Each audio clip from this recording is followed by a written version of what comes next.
अगर आपका फैसला होता कि पार्टी का चेहरा कौन हो तो वो कौन होता? मैंने कहा ना, मेरा फैसला जो था वो 2017 में मुख्यमंत्री योगी आदित्यनाथ जी मेरे अध्यक्ष रहते हुए मुख्यमंत्री बने हैं, तो चेहरा तो मुख्यमंत्री के रूप में योगी आदित्यनाथ जी थे। मेरा फैसला, पार्टी का फैसला, विधायक दल का फैसला या हुआ तब मुख्यमंत्री योगी आदित्यनाथ जी बने, और बहुत शानदार ढंग से हम लोग 4 साल से अधिक समय बिता चुके और शानदार ढंग से सरकार चला रहे हैं। और आगे भी भाजपा का ही कमल खिलेगा, भाजपा की ही सरकार बनेगी और भाजपा का ही मुख्यमंत्री होगा। योगी आदित्यनाथ जी का नाम सबसे बड़ा है, इसमें कोई दो राय नहीं। तो पूरा सिंक है, कहीं मन में कोई मन मुटाव, कोई दिक्कत नहीं है? न कभी दिक्कत थी, न कभी दिक्कत है और न कभी दिक्कत होगी। दिक्कत हमारे विपक्षी साथियों को थोड़ी रहती है कि कहीं कुछ ऐसी चीजें निकाल कर लाएं जिसके आधार पर भारतीय जनता पार्टी को बदनाम किया जाए या भारतीय जनता पार्टी के मतदाताओं में भ्रम पैदा किया जाए। लेकिन हम भ्रमित नहीं हैं, हम एकजुट थे, एकजुट हैं और एकजुट रहेंगे। हम 2014 जीते हैं, 2017 जीते हैं, 2019 जीते हैं, 2022 जीतेंगे और 2024 भी जीतेंगे। इस सवाल पर मैं वापस लौटूंगी क्योंकि मुझे लग रहा है कि अभी भी कुछ संभावना यहां पर छिपी हुई है। लेकिन अब आते हैं सरकार के कामकाज पर। देखिए, 3 मुख्य मुद्दे हैं जिन पर सरकार को इस बार जवाब देना है। कोविड हैंडलिंग, कोविड की दूसरी लहर और उसकी मार क्या लोगों में गुस्सा पैदा कर गई है इस हद तक कि आप लोगों को लग रहा है डर, लग रहा है कि लोगों को कैसे समझाएं कि दूसरी लहर की जो मार थी, जो ऑक्सीजन की कमी थी, अस्पतालों में बेड की दिक्कत थी, वो आप जनता को जस्टिफाई कर पाएंगे? वक्त बड़ा कम है। देखिए अंजना जी, मैं आज तक के माध्यम से पूरे प्रदेश को, पूरे देश को कहना चाहता हूं कि हमने जितना अच्छा से अच्छा हो सकता था मुख्यमंत्री योगी आदित्यनाथ जी की अगुवाई में करने का काम किया है। अगर कोई कमी रही है तो हम उसे अस्वीकार नहीं करेंगे, लेकिन सर्वश्रेष्ठ प्रदर्शन जिसको कह सकते हैं, पूरे देश में जब कोरोना संक्रमण के खिलाफ लड़ाई लड़ने के मुद्दे पर चर्चा होती है तो मैं आपका भी धन्यवाद करूंगा, प्रदेशवासियों का, देशवासियों का धन्यवाद करूंगा कि उत्तर प्रदेश ने अपना सर्वश्रेष्ठ काम करने का प्रयास किया है। हम पहले भी किए हैं, आगे भी करेंगे। इस कोरोना संक्रमण का एक बड़ा संकट था, जिस संकट का सामना मैं समझता हूं कि कोई ऐसा क्षेत्र नहीं रहा है, चाहे वह सामाजिक हो, चाहे वह राजनीतिक हो, चाहे मीडिया के क्षेत्र, न्यायिक क्षेत्र, किसी भी क्षेत्र में नजर डालो तो कुछ ना कुछ हम लोगों ने बहुत कुछ खोया है। लेकिन यह आपदा थी और आपदा के खिलाफ लड़ाई लड़ने का काम उत्तर प्रदेश ने बहुत योग्य ढंग से माननीय प्रधानमंत्री श्री नरेंद्र मोदी जी के मार्गदर्शन में किया है। और प्रदेश की जनता में मैं समझता हूं इसको लेकर के विश्वास है। हमारे विपक्ष के साथी जरूर मुद्दा विहीन है, इसलिए इस प्रकार की बातें उठाने की कोशिश जरूर करते हैं कि हमने कोरोना काल में कुछ नहीं किया। लेकिन मैं दावे से कह रहा हूं, अगर श्री अखिलेश यादव जी होते या केंद्र में राहुल गांधी जी होते, मटिया मेट कर देते, बंटा ढार कर देते। लेकिन एक तस्वीर, केशव प्रसाद मौर्य जी, एक तस्वीर क्या, एक हथियार है वो विपक्ष के हाथ में। गंगा में बहती हुई लाशें, उन लोगों की मौत जिनका हिसाब नहीं मिल सका, जिनको एक सम्मानजनक अंतिम विदाई नहीं मिली, जिनका कोई हिसाब नहीं है सरकारी रिकॉर्ड्स में, उस पर जवाबदेह क्या ये सरकार? क्या उन तस्वीरों ने बतौर उप मुख्यमंत्री आपकी नींद उड़ाई?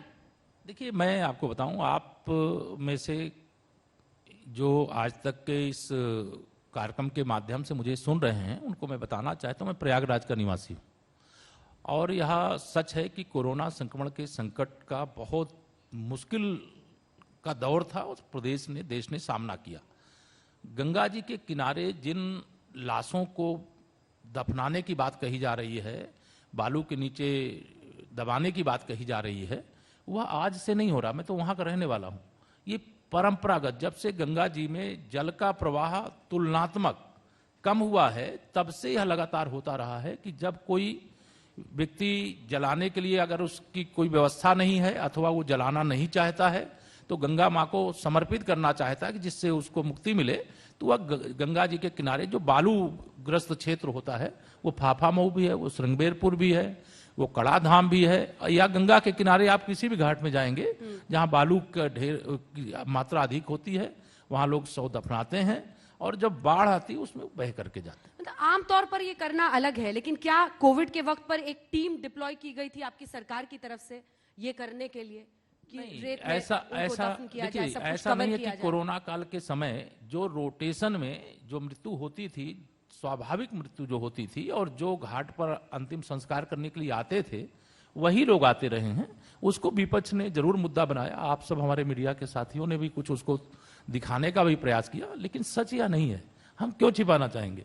अगर हमारे प्रदेश का कोई नागरिक, चाहे वो बड़ा बुजुर्ग हो, चाहे नौजवान हो, चाहे बच्चे हों, किसी को अगर कोरोना संक्रमण के कारण से इस प्रकार की कठिनाई का सामना करना पड़ा तो हम छिपा करके हमको क्या मिलेगा?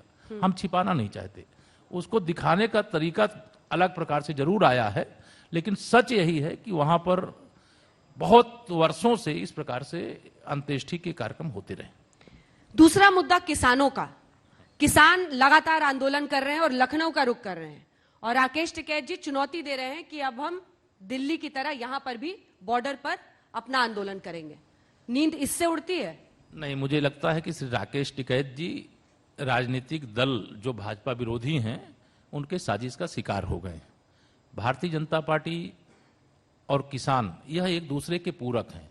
जो राजनीतिक दल इस किसान आंदोलन को समर्थन देने का काम कर रहे हैं उनको मालूम है कोई रास्ता नहीं मिल रहा, और उत्तर प्रदेश सहित देश का किसान माननीय नरेंद्र मोदी जी के साथ खड़ा है, और जितना काम माननीय नरेंद्र मोदी जी के नेतृत्व की सरकार के माध्यम से किसानों के लिए हुआ है, यह बात मैं इसलिए कह सकता हूं, मैं किसान का बेटा हूं। मैंने स्वयं अपने हाथों से खेतों में काम किया है, हर वह काम किया है जो एक किसान करता है। किसान के लिए कभी कांग्रेस ने कुछ नहीं किया, कभी सपा ने कुछ नहीं किया, कभी बसपा ने कुछ नहीं किया। भाषण ऐसा देते हैं लगता है किसानों के लिए मतलब 4 से 10 पीढ़ियों से कुछ कर रहे हो। लेकिन उनके वक्त पर भ्रष्टाचार के खिलाफ आंदोलन होता था, आपके वक्त पर किसान आंदोलन कर रहे हैं, ये फर्क है। पंचायत इतने सारे पश्चिमी उत्तर प्रदेश में हो रहे हैं, आप आंखें कैसे बंद कर सकते हैं? मैं आपको बताऊं, 3 आंदोलन इस देश में ऐसे हुए हैं जिन आंदोलनों की ओर मैं आपका ध्यान ले जाना चाहूंगा। आपके माध्यम से, आपके चैनल के माध्यम से देश सुनता रहता है। एक जो वर्तमान में किसान आंदोलन चल रहा है, इसके पहले एक सीए के नाम पे शाहीन बाग चल रहा था, इसके पहले एनआरसी को लेकर के चल रहा था, जिन आंदोलनों का कोई मतलब नहीं था। भाजपा के खिलाफ, मोदी जी के खिलाफ कोई मुद्दा नहीं मिल रहा है तो कुछ ऐसा कर दो कि जिससे भाजपा बदनाम हो जाए। लेकिन जो भाजपा को बदनाम करने की कोशिश करते हैं उनका असली चेहरा जनता के सामने आ जाता है, किसानों के सामने आ जाता है। आप बताइए, किसान आंदोलन किनका समर्थन प्राप्त है? कितने किसान वहां धरने में बैठते हैं, प्रदर्शन में बैठते हैं? कौन लोग उस आंदोलन को लेकर के क्यों चला रहे हैं?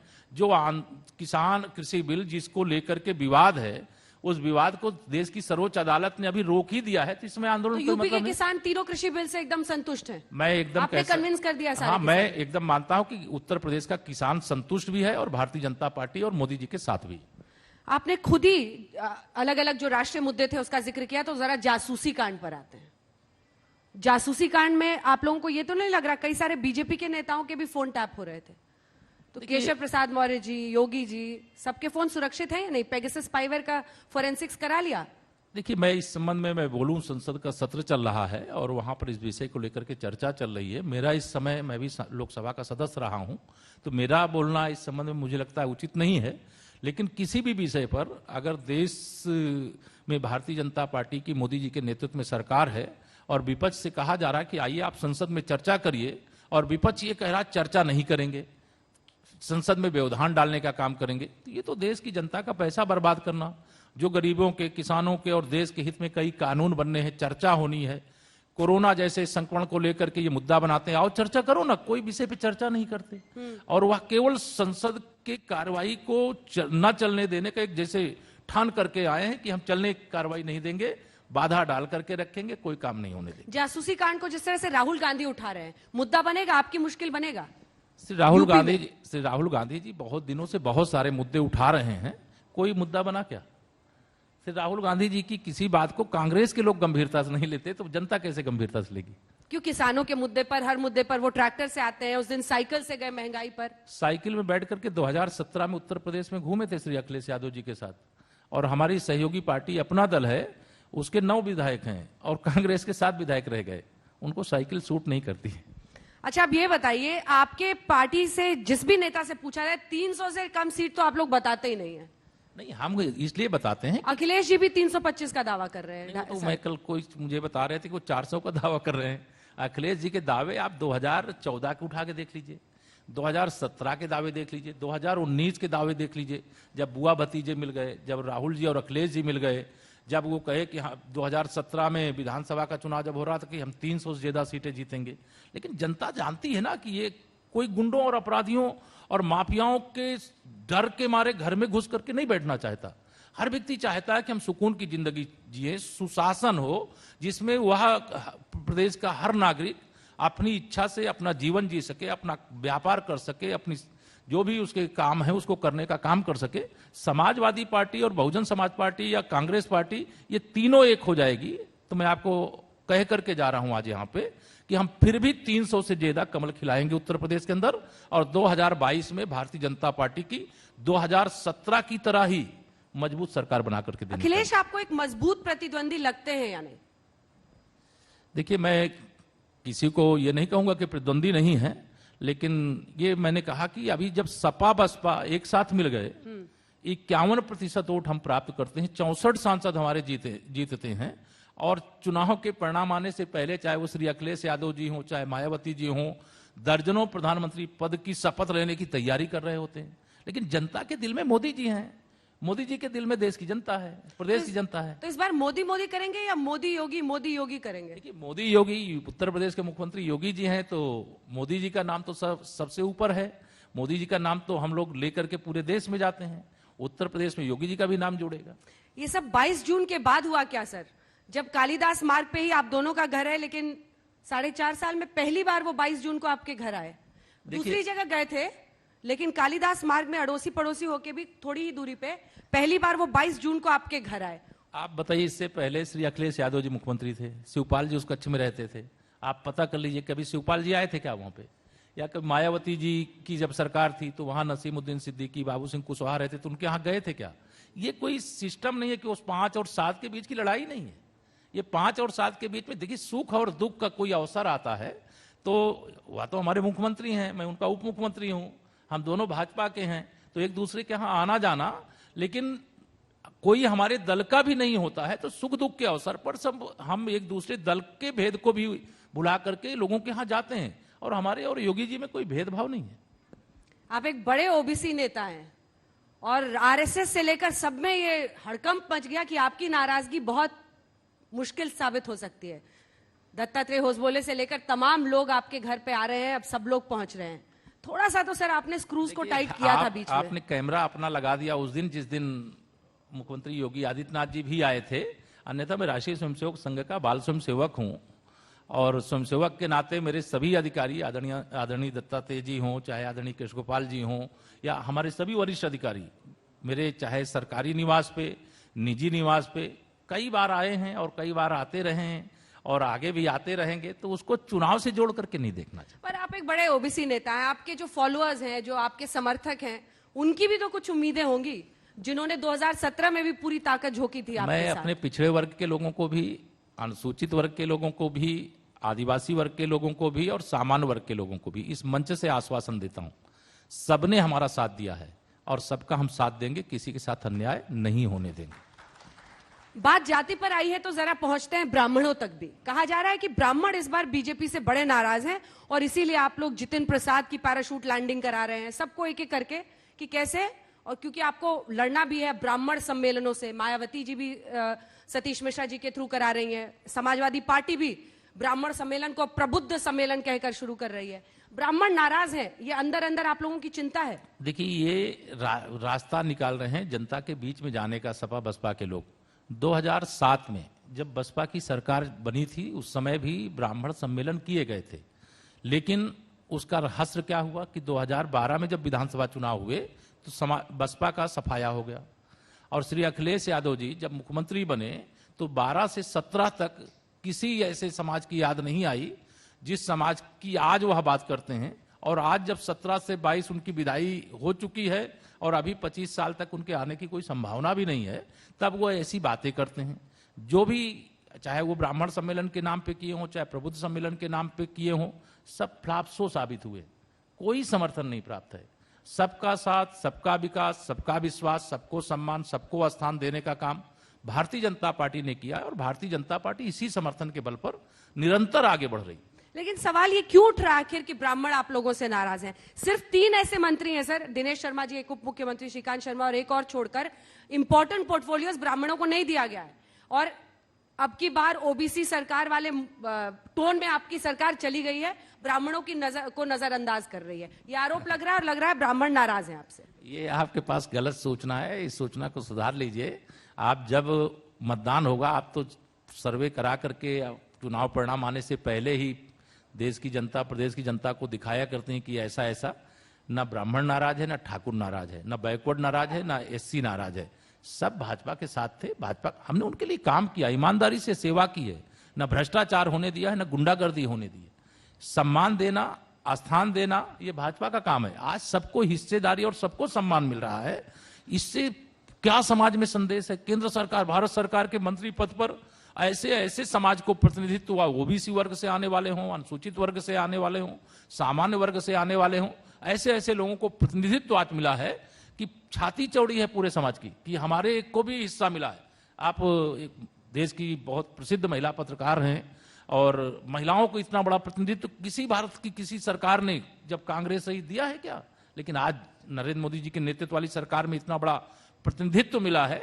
इसका संदेश है, सेवा हमारी प्राथमिकता है, सरकार के माध्यम से सुशासन हमारी प्राथमिकता है, गरीबी के खिलाफ संघर्ष हमारी प्राथमिकता है और हमारी लड़ाई शुरू हुई है, समाप्त नहीं हुई है। हम जब तक एक एक गरीब के जीवन में खुशहाली नहीं ला देंगे तब तक ये डबल इंजन की सरकार कोई हटाने में सक्षम नहीं होगा। आपने महिलाओं की बात की सर, तो हाथरस और उन्नाव सरकारी संरक्षण कैसे अपराधियों को मिले और पुलिस बर्बरता की निशानी बने, जिसमें पुलिस ने हमेशा एक ऐसा स्टांस रखा कि घटना घटी ही नहीं है। फिर बेटी को जिस तरह से उसका अंतिम संस्कार किया गया, ये हाथरस और उन्नाव प्रतीकात्मक रूप से यूपी पुलिस के लिए और आपकी सरकार के लिए एक बहुत बड़ी आप मतलब कह लीजिए एक चुनौती है। अंजना जी, ये कैसे हुआ, ये क्यों हुआ? अंजना जी, चाहे हाथरस की बात करें चाहे उन्नाव की बात करें, किसी भी बहन बेटी के साथ कोई भी अगर घटना इस प्रकार की घटती है तो वो केवल सरकार के लिए ही नहीं, संपूर्ण समाज के लिए वो बहुत दुखद होती है। लेकिन इस बात को मैं इस मंच से पूरे दावे के साथ कह सकता हूं कि किसी भी प्रकार के अपराध को किसी भी प्रकार के अपराधी ने अगर अंजाम देने का काम किया है तो उसके खिलाफ कठोर से कठोर कार्रवाई हमारी सरकार ने जब से शपथ लिया है करने का काम किया है। और यह स्पष्ट मैं कहना चाहता हूं, गुंडे, अपराधी, माफिया, महिलाओं के प्रति अपराध करने वाले, चाहे समाज के प्रति अपराध करने वाले, चाहे व्यापारियों के प्रति अपराध करने वाले, चाहे पिछड़ों अनुसूचित वर्ग के प्रति अपराध करने वाले जो भी होंगे, उनके खिलाफ कार्रवाई पूरी सख्ती से पहले भी हुई है और आगे भी होगी। हमारी सरकार में कोई यह आरोप आप नहीं लगा सकती हैं या हमारे विपक्ष के नेता नहीं लगा सकते हैं कि हमारी सरकार में किसी अपराधी को संरक्षण देने का काम किया गया है। अपराधी के खिलाफ कठोर से कठोर और तत्काल कार्रवाई करने में देर नहीं हुई है। ये पूरे प्रदेश में जो हमारी सरकार का कार्यकाल है, इस बात को पूरे प्रदेश की जनता ललकार करके, चिल्ला करके बोलती है। भाजपा ही नहीं बोलती, जनता बोलती है। उन्नाव और हाथरस चूंकि दोनों का जिक्र हुआ है, तो उन्नाव में आरोप लगा कि बीजेपी नेता अपने रसूख के बल पर इतने दिन घूमते रहे, उनके पीड़िता के परिवार वालों को इतना उसकी वजह से झेलना पड़ा, पिता की मृत्यु तक हो गई। हाथरस में इसलिए मैंने कहा पुलिसिया बर्बरता, क्योंकि आप सोचिए कि जिसको आपके एडीजी बैठकर कह रहे थे, सर आपके एडीजी ने कहा कि ऐसा यहां पर नहीं हुआ है, रेप नहीं हुआ है, और सीबीआई के केस में क्या पाया गया? तो फिर उन दोषी अधिकारियों के खिलाफ क्या आपकी सरकार ने कोई कार्रवाई जो की? दोषी हैं अधिकारी, कर्मचारी, उनके खिलाफ भी कार्रवाई हुई है और होगी। और जो जांच में सच सामने आएगा, उस सच के आधार पर जो अपराधी ध्यान में आएगा, उसके खिलाफ भी कार्रवाई होगी। उनको कोई बचा नहीं सकता है। अच्छा, ये विकास दुबे वाला जो एनकाउंटर स्ट्रैटेजी आपकी सरकार का और पुलिस का है, वो अब भी कायम रहेगा?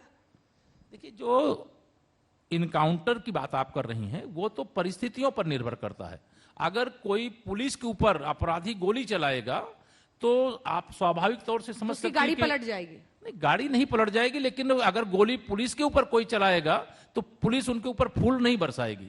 अगर अपनी आत्मरक्षा करना है तो जवाब देगी। लेकिन वहां विकास दुबे से शुरू हुआ मामला फिर से वो जात वाला आ गया, क्योंकि उनके जो एसोसिएट थे, उनकी पत्नी खुशी दुबे को जिस तरह से गिरफ्तार किया गया, उसको लेकर भी कहा जा रहा है कि कई ब्राह्मण समाज के संगठन है जिन्होंने नाराजगी जाहिर की है। देखिए, जो मामला न्यायालय के समक्ष विचाराधीन है और सरकार के स्तर पर उस पर विचार नहीं हो रहा है, तो मुझे लगता है उस मामले पे सरकार को कुछ नहीं बोलना चाहिए। और किसी के साथ, हमारी सरकार की मंशा ऐसी नहीं है कि हम किसी भी के साथ ऐसा व्यवहार करे, वो ब्राह्मण हो, वह क्षत्रिय हो, वह वैश्य हो, वह बैकवर्ड हो, वह एससी हो, किसी के साथ भेदभाव वाला व्यवहार नहीं होना चाहिए। कानून के हिसाब से जो कार्रवाई होती है वो कार्रवाई होनी चाहिए। और न्याय प्रक्रिया का जो हिस्सा होता है, बहुत बड़े बड़े अपराधी, देश के बड़े बड़े अपराधों में गिने जाने वाले अपराध में कई मामले देश की सर्वोच्च अदालत तक जाते हैं, लोग बच भी जाते हैं और फांसी के फंदे पर भी लटकाए जाते हैं। लेकिन इस पे ये कहना हमारी सरकार की ओर से कोई भेदभाव किया गया हो, कानून के हिसाब से जो साक्ष्य मिले होंगे उसके आधार पर गिरफ्तारियां हुई होंगी। अब माननीय न्यायालय अगर उसमें जमानत देना चाहेगा तो हम, सरकार जमानत दिलाने का काम नहीं करेगी, वो जमानत लेने का काम जो अभियुक्त होते हैं उनको या उनके पैरोकारों को करना पड़ेगा। आपने कहा कि फूल थोड़ी बरसाएंगे अपराधियों पर, तो ये क्या आप लोगों ने लिखित में दिया है सर पुलिस को, या मौखिक रूप पर? ये मतलब सरकारी ये छूट कैसे उन्हें दी गई कि आप सख्ती से जरूरत हो तो गोली दाग दीजिए? अंजना जी, ये सपा की सरकार अगर हो तो यह पुलिस, यही पुलिस होती है, यही प्रशासन होता है, यही बंदूक होती है, यही रिवॉल्वर होता है। लेकिन वह रिवॉल्वर, बंदूक, राइफल कभी भी अपराधियों के खिलाफ इस्तेमाल नहीं होती है। अगर कोई अपराधी चाहे कि जिले का जो कप्तान है वो अपनी कुर्सी से नहीं उठेगा, तो सपा की सरकार होगी तो नहीं उठेगा। वह जो आदेश देगा उसका पालन उस समय की पुलिस को करना पड़ता था। लेकिन हमारी पुलिस में इस बात की छूट जरूर है, जैसे सीमा पर छूट है वैसे प्रदेश में भी छूट है कि पहली गोली हमारी ओर से नहीं चलेगी। लेकिन अगर कोई दुश्मन हमारे देश के सैनिक पर गोली चलाएगा तो इधर से गोला बरसेगा। तो यही इसी प्रकार से अगर हमारे पुलिस के जवान अगर किसी अपराधी को पकड़ने जाएंगे और पकड़ते समय वह हमारे पुलिस के जवानों पर गोली चलाएगा, तो आप ही बताइए क्या करना चाहिए? कि उसको अपना हथियार रख करके आत्मसमर्पण कर देना चाहिए? यही बताइए कि लिखित में ऑर्डर दिया है आपने या मौखिक में दिया है? ये कानून अपना काम करता है, इसके आर्डर लिखित और मौखिक देने की आवश्यकता नहीं होती। कानून में जो अधिकार पुलिस को प्राप्त है उस अधिकार का प्रयोग करके अपनी आत्मरक्षा करते हुए अपराधियों को जेल भेजने, अपराधियों को सजा दिलाने का काम या पुलिस का है, और पुलिस वह कार्रवाई उत्तर प्रदेश में कर रही है। इसलिए सपा को सबसे ज्यादा जो दर्द है अपराधियों के खिलाफ कार्रवाई होने से है। गुंडे, अपराधी, माफिया सब समाजवादी पार्टी के शासन में इस प्रकार से फले फूले हैं और उनको लगता है कि शायद भारतीय जनता पार्टी को हम 2022 में रोक लें। लेकिन अपराधी सब जानते हैं कि जनता नहीं रोकने देगी। जनता बीजेपी के साथ है, मोदी जी के साथ है, इसलिए कमल फिर खिलेगा, भाजपा फिर आएगी और गुंडागर्दी का अब यह युग कम से कम 25 साल के लिए तो उत्तर प्रदेश से और देश से समाप्त हो गया। कोर्ट ऑर्डर से राम मंदिर बन रहा है, अब अयोध्या चलते हैं जरा। और उसका कितना फायदा बीजेपी को होने वाला है? मोदी जी, फिर योगी जी, साल दर साल 5 अगस्त बड़ा दिन, रामलला की जन्मभूमि पर भव्य मंदिर निर्माण का कार्य प्रारंभ है। मैं श्री राम जन्मभूमि आंदोलन का सिपाही हूं। मैं विश्व हिंदू परिषद का काम करते हुए, श्री राम जन्मभूमि आंदोलन करते हुए राजनीति के अंदर काम करने के लिए मुझे बताया गया, मैं यहां काम कर रहा हूं। लेकिन रामलला का भव्य मंदिर देश की सर्वोच्च अदालत के फैसले से बन रहा है, यह मोदी हैं इसलिए मुमकिन हुआ है। और फायदा नुकसान या जो हमारे विपक्षी हैं, हम आप ही के कई मंचों पे हमने देखा है, विपक्ष का कोई नेता आता था, बैठता था कि भाजपा वाले कहते हैं रामलला हम आएंगे, मंदिर वहीं बनाएंगे, तारीख नहीं बताएंगे। अरे भैया, हमने तारीख बता दिया, मंदिर का निर्माण हो रहा है, चलो कार सेवा करने के लिए। लेकिन अब वो नहीं बोलेंगे क्योंकि रामलला का भव्य मंदिर, या रामलला का मंदिर नहीं, राष्ट्र की एकता का मंदिर निर्माण हो रहा है, जिसमें पूरे दुनिया के राम भक्तों की नजर लगी हुई है, देश के राम भक्तों की नजर लगी हुई है।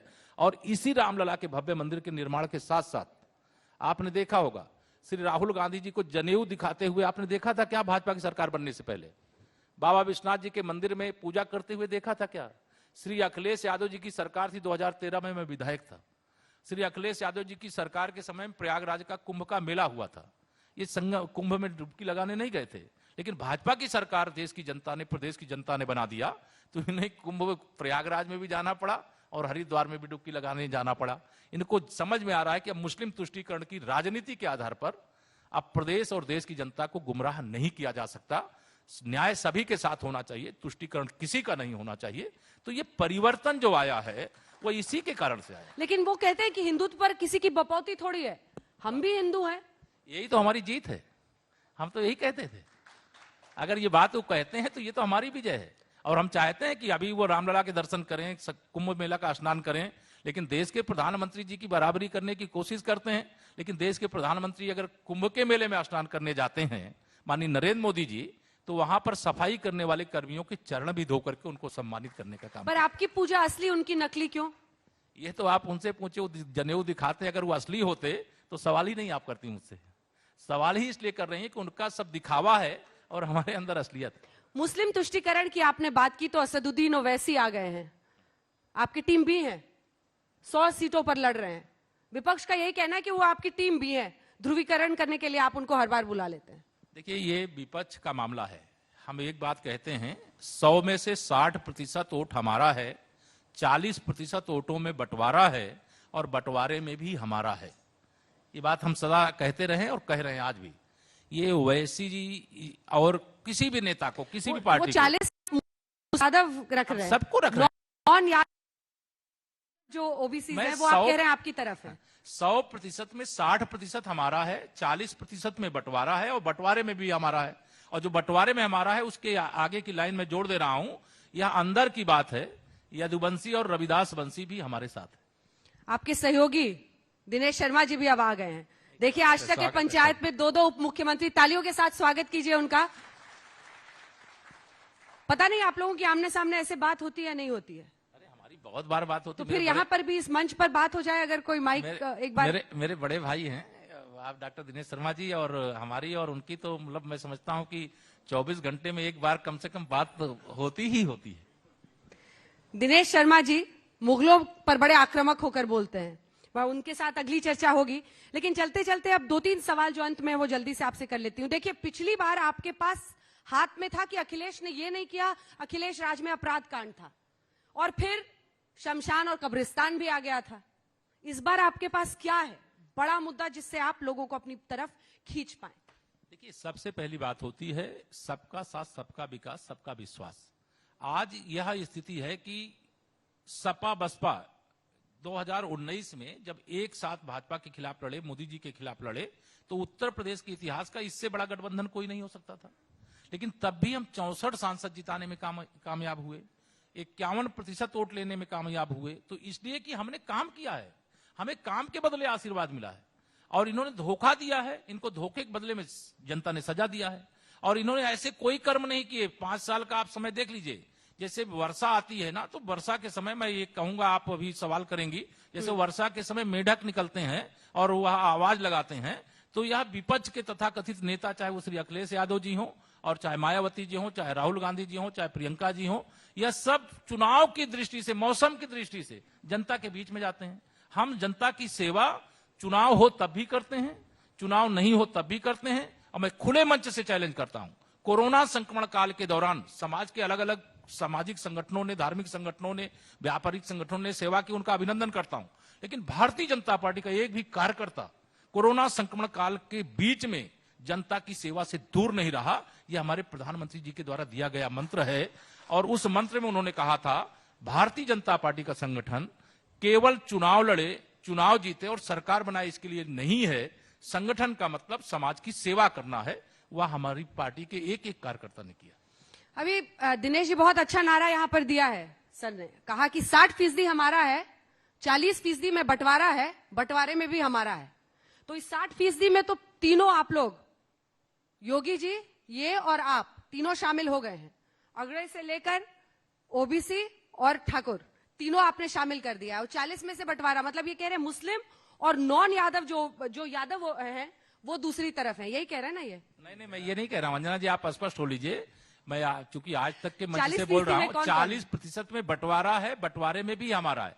तो ये कोई भ्रम में ना रहे, ना अखिलेश यादव जी भ्रम में रहे कि यादव उनका बंधुआ मजदूर है, मायावती जी ये भ्रम में ना रहे कि जाटो उनका बंधुआ है। वह भी हमारे साथ है, वह भी हमें वोट दे रहा है। उसने हमें 14, 17, 19 में वोट दिया है, 22 में भी हमें अपना आशीर्वाद देगा। ये हम भरोसे के साथ, क्योंकि हम उनकी सेवा कर रहे हैं, घर दे रहे हैं, आवास, उनको शौचालय दे रहे हैं, उनके घर में बिजली लगा रहे हैं, उज्ज्वला योजना का लाभ पहुंचा रहे हैं, कानून व्यवस्था की दुरुस्त करके उनकी सेवा करने का काम कर रहे हैं। अभी आप समझिए, उत्तर प्रदेश के अंदर माननीय प्रधानमंत्री जी ने जो प्रधानमंत्री गरीब कल्याण अन्न योजना, में तो गरीब घर से आता हूं, और जो भी यहां आप में से उस बैकग्राउंड को जानते होंगे, जब कोरोना का संक्रमण हो, मजदूरी करके भी पैसा न कमाया जा सकता हो और भूख से मरने के अलावा कोई रास्ता न बचता, ये माननीय प्रधानमंत्री श्री नरेंद्र मोदी जी की योजना है, उनके विचार हैं और उन्होंने उस जीवन को जिया है। इसलिए उन्होंने यह किया है कि आज हर गरीब के घर में राशन का भंडार भर गया। कुछ कहना चाहेंगे आप इनसे पंचायत के मंच में? नहीं, देखिए, माननीय केशव जी वरिष्ठ नेता हैं और इनका जो राजनीतिक विश्लेषण है वो सत्यता के निकट है। भारतीय जनता पार्टी कोई जातिवादी, संप्रदायवादी, क्षेत्रवादी पार्टी नहीं है। भारतीय जनता पार्टी सबको साथ में लेकर राष्ट्रवादिता और भारतीय संस्कृति और संस्कार के अनुसार चलने वाली एक अनुगामी पार्टी है। इसलिए जो जातिवाद की जो लोग बात करते हैं वो संकीर्ण दायरे में उत्तर प्रदेश के विकास को रोकना चाहते हैं। और केशव जी जो कह रहे हैं वो सही है कि सब में हमारा अस्तित्व है। 325 निश्चित तौर से अगर 325 से कम हम सीट लाते हैं तो अखिलेश यादव जी को थोड़ा भ्रम हो जाएगा, क्योंकि अगर वो 47 से 48 सीटें जीत जाएंगे तो लगेगा कि वो कुछ ज्यादा बढ़ा ले गए हैं। मायावती जी 19 से अगर वो 20 हो जाएंगी तो लगेगा कुछ ज्यादा। अगर कांग्रेस 7 से 8 सीट जीत गई तो वो भी लगेगा कुछ उनकी मजबूती हो गई है। लेकिन हमें लगता है कि हम जितने मजबूत 2017 में थे उससे अधिक मजबूत हम 2022 में।